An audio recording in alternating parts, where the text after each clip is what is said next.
Hola, buenos días chicos. Vamos a ver la colonización en África y en Asia, nacimiento del tercer mundo.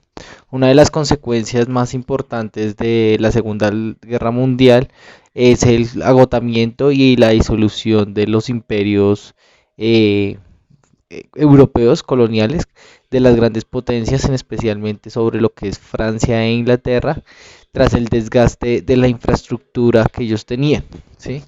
Una infraestructura que dependía netamente de la empresa colonial, una empresa colonial que no tiene los recursos ni la infraestructura ya necesaria para mantener toda la empresa. ¿Qué implica eso? Que realmente los imperios ya no dan lugar frente a todo esto, incluyendo una situación económica que no va acorde con esto. Entonces, una de las principales causas es el debilitamiento económico de las antiguas metrópolis, ¿sí? Como les decía, el éxito también de unas ideologías nacionalistas en algunas partes de las colonias. La idea de Estado-nación se empieza a estar en el germen de las sociedades coloniales y empiezan a crear un sentido de independencia, ¿sí? Eh, Tras también la búsqueda de un Estado y la pérdida de la idea de proceso de civilización por parte de alguna de las naciones, ¿sí?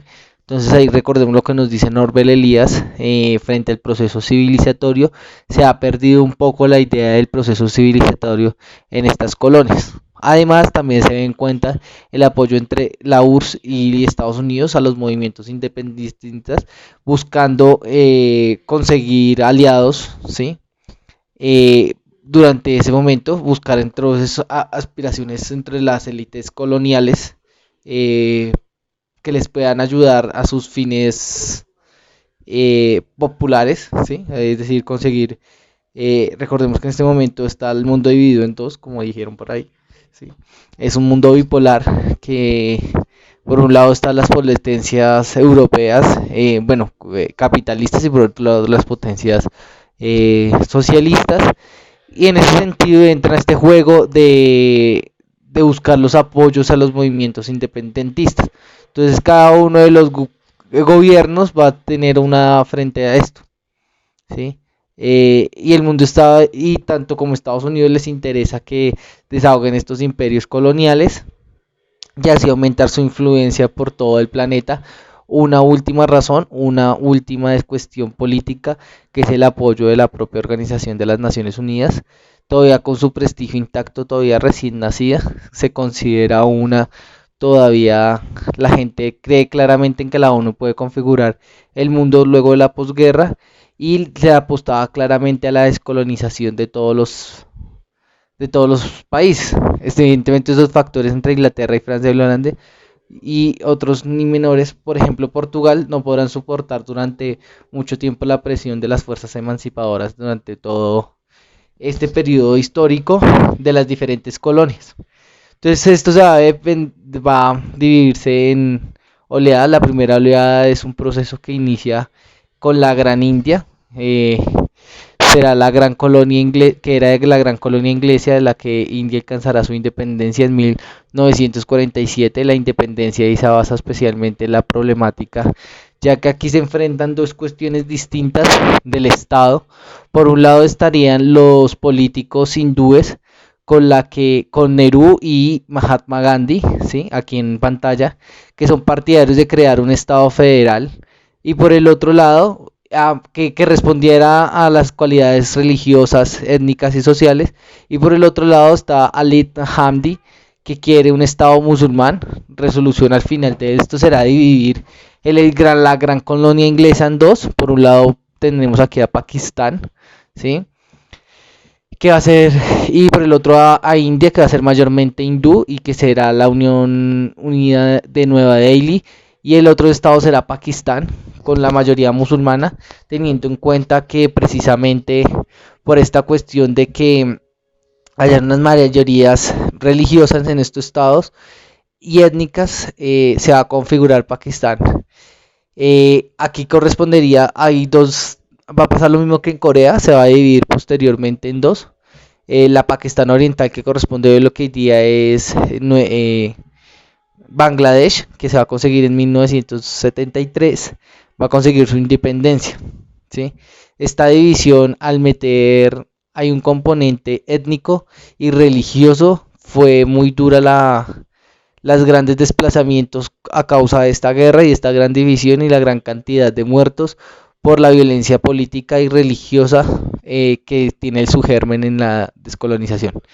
El segundo país en alcanzar la independencia es Indonesia, la antigua colonia holandesa de las Antillas Orientales holandesas de las Indias Orientales, que alcanzan su independencia en 1949 bajo el líder guerrillero Sukarno.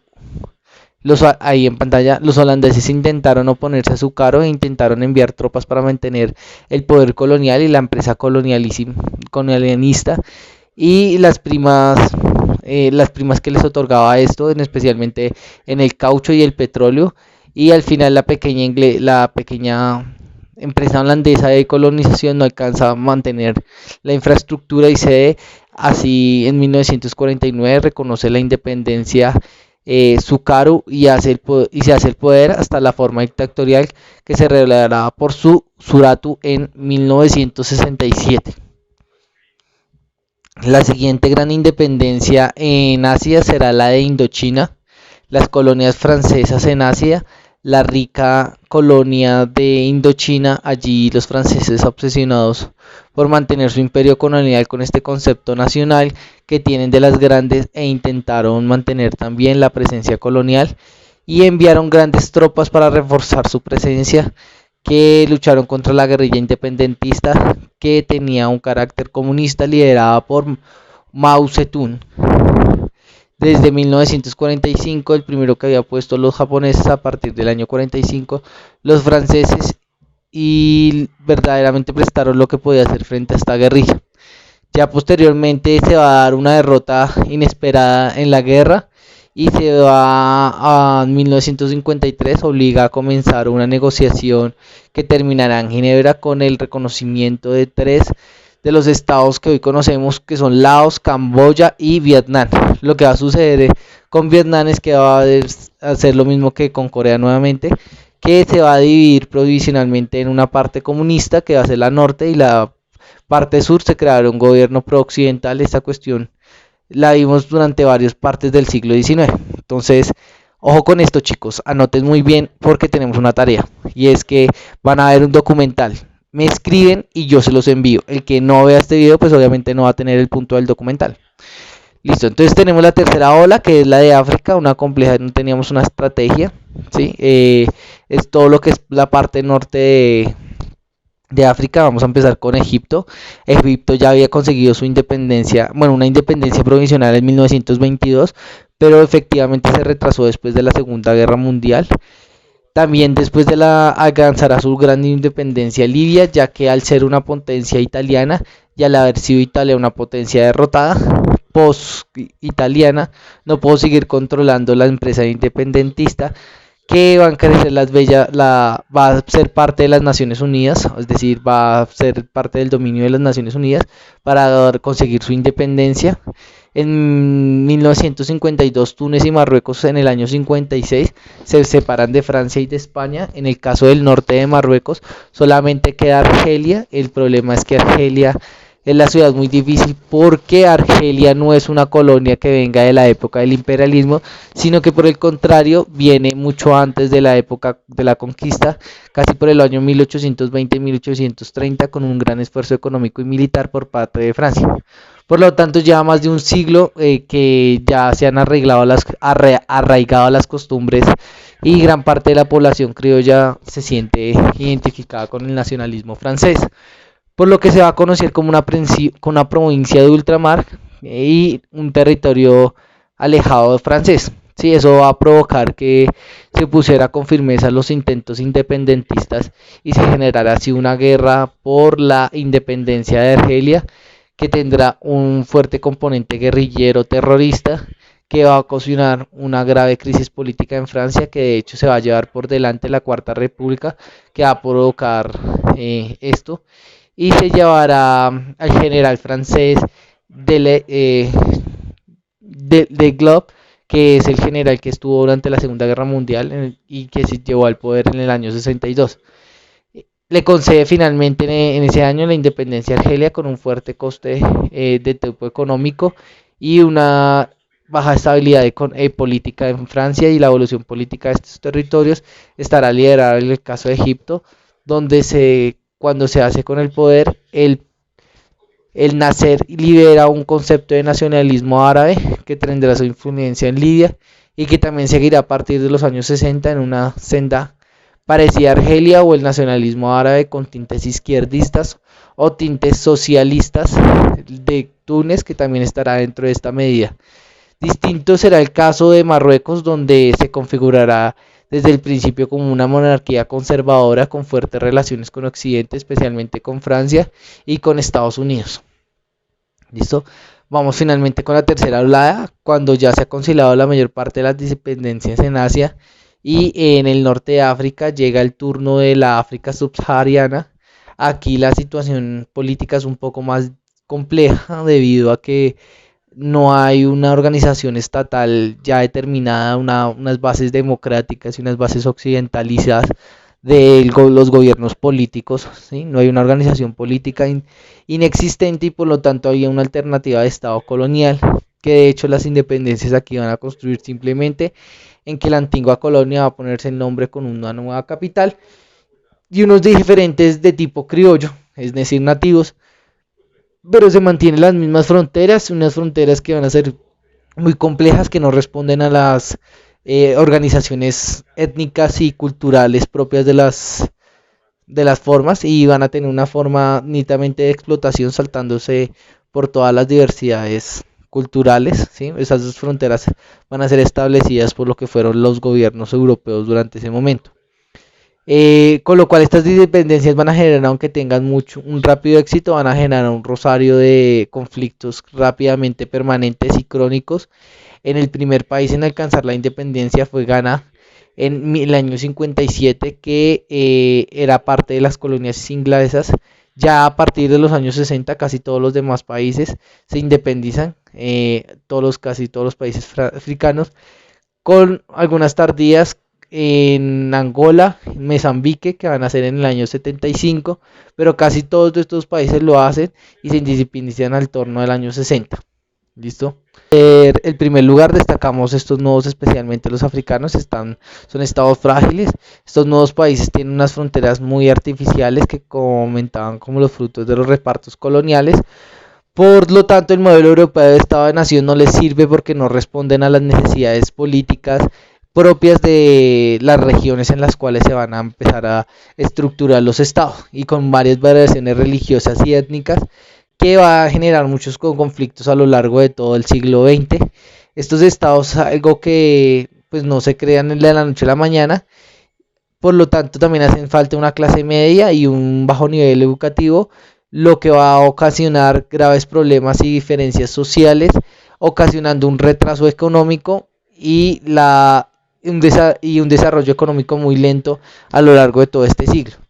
Además, tener en cuenta la escala de tradición democrática, algo que no hubiese desarrollado en ellos, es la idea que vienen de importada además tardíamente de la democracia, ¿sí? No tienen un lenguaje político ni unas costumbres de tipo política y democráticas, lo que va a generar que se formen dictaduras y que los intestados, la única forma que conocen es la violencia. Por lo tanto va a ser una fuerte violencia que se va a vivir en casi toda África durante estos periodos postcoloniales.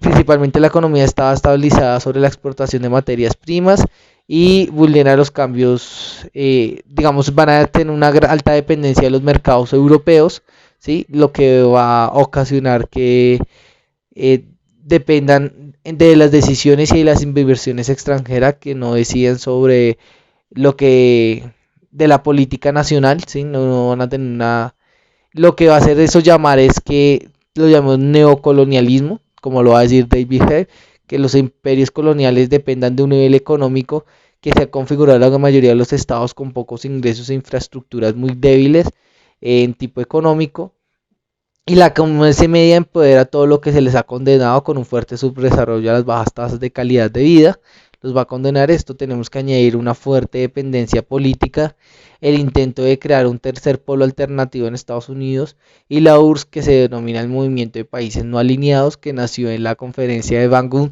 en 1955, fracasó de forma espectacular por la capacidad de los políticos que esperaron que los líderes de estos nuevos países, que los inspiraron a hacer prósperas sus propios países. De estos líderes, como por ejemplo nacer, como por ejemplo en Estados Unidos no hubo, no, en Sakuru no consiguieron sacar un provecho de estos países y de la situación colonial a nivel económico. No hicieron ninguna gran cosa que consiguieran impulsar el desarrollo, y desde luego este propósito del capital político de estos países no alineados fue escaso, con lo cual se diluyó, aparte de que estos países no alineados en realidad hizo que se acabara esta organización, ¿sí?